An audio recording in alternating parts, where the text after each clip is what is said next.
On Sunday, a Houthi drone struck Ramon Airport near Eilat, marking one of the rare successful attacks by the Yemen-based group since the breakout of the war. The Houthis celebrated the attack as a unique military operation and issued further threats, stating that the real revenge has not yet begun and warning that other sensitive targets are under fire. Now, this particular strike adds to a series of significant operations that have raised concern in Israel. While most Houthi launches are intercepted or even fail to reach Israel, the group continues to launch missiles and drones towards Israel, aiming to hit targets and celebrating any of their success.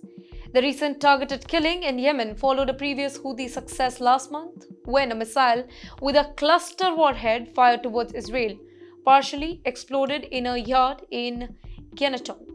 Since then, the Houthis claimed responsibility for yet another missile launch that Israel defenses said was intercepted.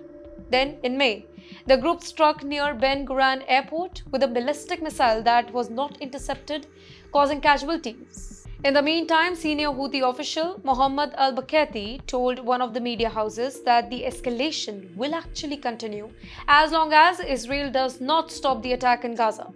There are no red lines in our conflict with the Zionist entity, the United States, and even Britain. Other attacks in recent months include a Houthi drone that exploded in the penthouse, and that too on December 9, 2024, and another that struck in a school in Ramat Afal on December 19th, causing damage from the warhead. 2 days later, a missile hit Jaffa, creating a crater in the playground, and on December 25th, a drone from Yemen exploded in an open area. In July 2024, a Houthi drone crashed into an apartment in Tel Aviv, and that too without any warning, killing a lot of people.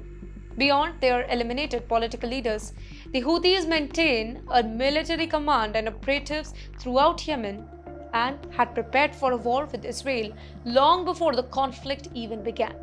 Following the deadline of the Iran-Shia axis, the group has become a daily threat to Israel. The recent drone strike on Ramon Airport serves as a reminder of the ongoing threat posed by the Houthis and their commitment to continuing their operations, and that too against Israel, even its allies.